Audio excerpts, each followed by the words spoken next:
So they're really gonna like leach some flavor out. It's gonna be wicked.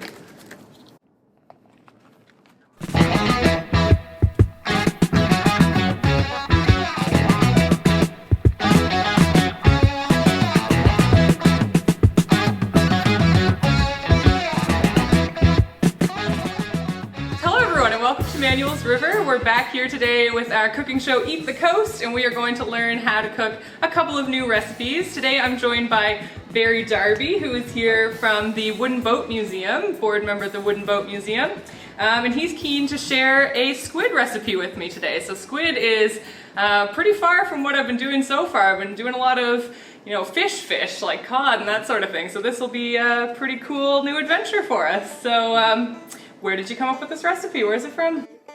The instructor at the College of Trade and Technology where I worked at the time, a good many years ago now, I took a bedtime cooking course with him, and he showed us how to prepare squid and make basically a salad that is left to marinate for a few days before you actually eat it.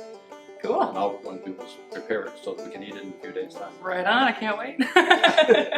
Cool, and do you make this one a lot? Is this sort of one of your kind of... No, I haven't made it now for over a decade. Okay, oh, so we're pulling this one out of the vault. Alright, cool. First we get right now we have the squid that are cleaned, and it needs to be cut up into small, about bite-sized pieces, say about 1 inch square. If you were catching live squid, you would have to remove the head and the tentacles and the tail and peel it. And peel it? There's a fibrous skin on a squid that has to be removed before you do that. It's not too hard to do, but these have been all pre-skinned for you. Right, so I got these at Sobeys, and they were called squid tubules. So they're sort of just the body of the squid. It's hollow, and this is what's left over after somebody's done all that head removal and stuff for us, which is kind of nice. There's not too much entrails into it, but there are some, and you would have to clean that out as well if you were starting with the whole squid. Right. Yeah, it's a strange little animal, that's for sure. But they say that eating cephalopods is a very sustainable way to get your protein, just because of how quickly they're able to reproduce. They reach maturity very quickly. They produce lots and lots of eggs. So it's a really sustainable way of eating seafood. So I'm glad to be learning about it today.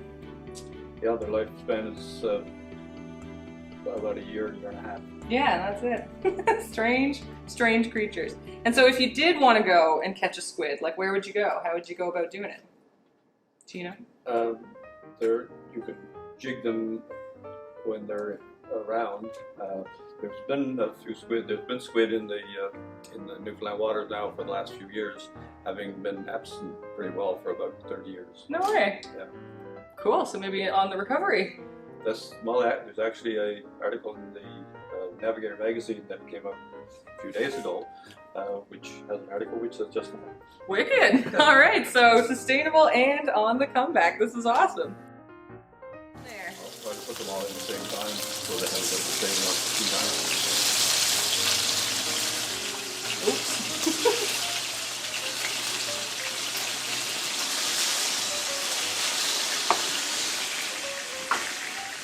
Are you timing me, Barry? Okay. Good. Start time. We'll do a minute on the side. Minute on each side? Yeah. Okay. There you can start Flipping them over? Yeah. Oh, they're popping, they're spitting. Oh yeah, we're trying to get some nice little bit of caramelization, as you said. That sort of brownish tinge to them, so that'll give them some nice texture, hopefully. Have you jigged for a squid? I haven't tried the squid now for years. But you have done it? Oh yes. Ah, very cool. Are they sort of crafty, or are they pretty easy to catch? When they're there, they're very easy to catch. Yeah.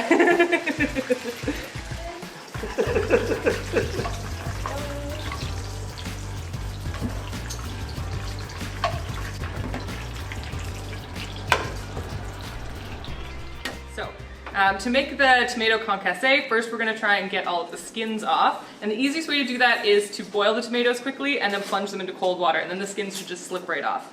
Hopefully, ideally, that's the nicest way to get it done. So that's what we're gonna try for here. So we're just gonna score the skins a little, not really cutting into the tomato a whole lot. This is a very sharp knife that I just got, so it wants to go right through. But we just wanna make a couple little cuts, just to help that sort of steam get up under the skin and loosen it up for us. Now this is sort of a fancy extra step to take the skins and the seeds out.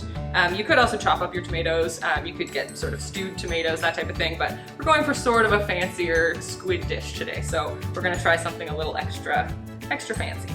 But basically we want sort of chunks of tomato, and we're taking out some of the bits that are less palatable.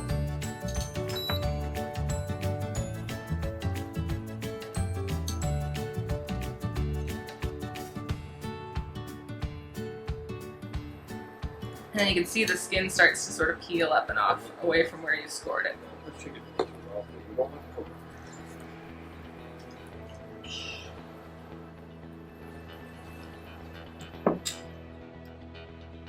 Alright, that skin should just slide right off.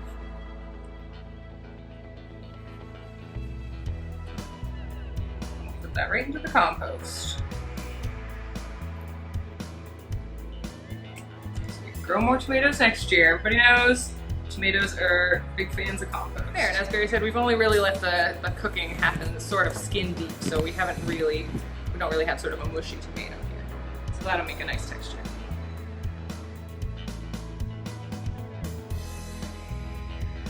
Now we'll empty them out.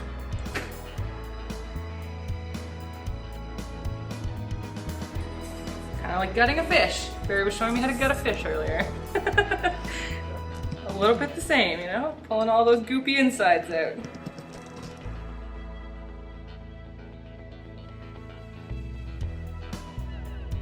Okay, so I'll get chopping.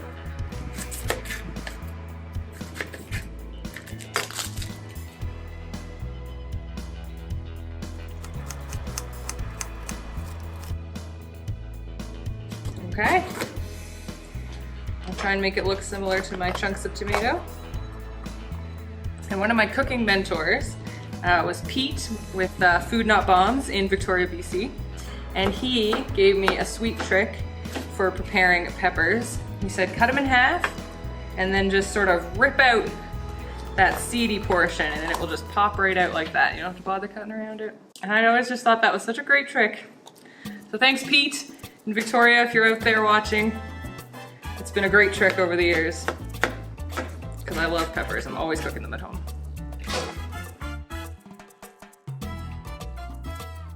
Jalapeno time? Yep. Oh, some beautiful colors going on here. Okay, so we have our tomato concasse, we have our onions, we have some green peppers, we have some jalapeno peppers, we have some squid. Is there anything else we're missing to chop up? 5 cloves of minced garlic. Oh boy! That's a good amount of garlic. Juice and a lime.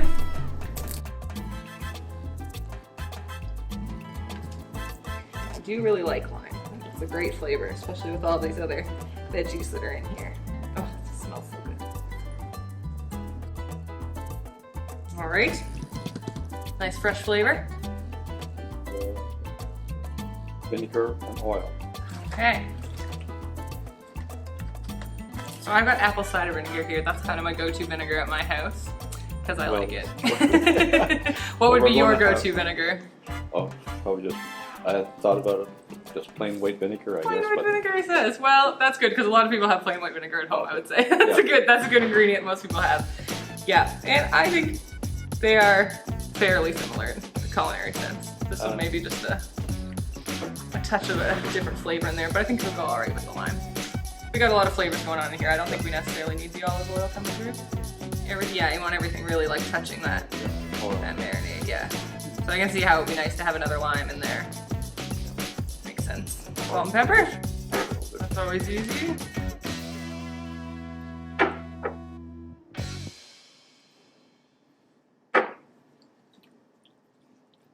Well, I think it smells really good. So I think there's a pretty good chance that it's gonna taste good. And once it has a chance for all of those smells to come together, yeah, I think it's going to be well worth the wait. So you'd say wait a day?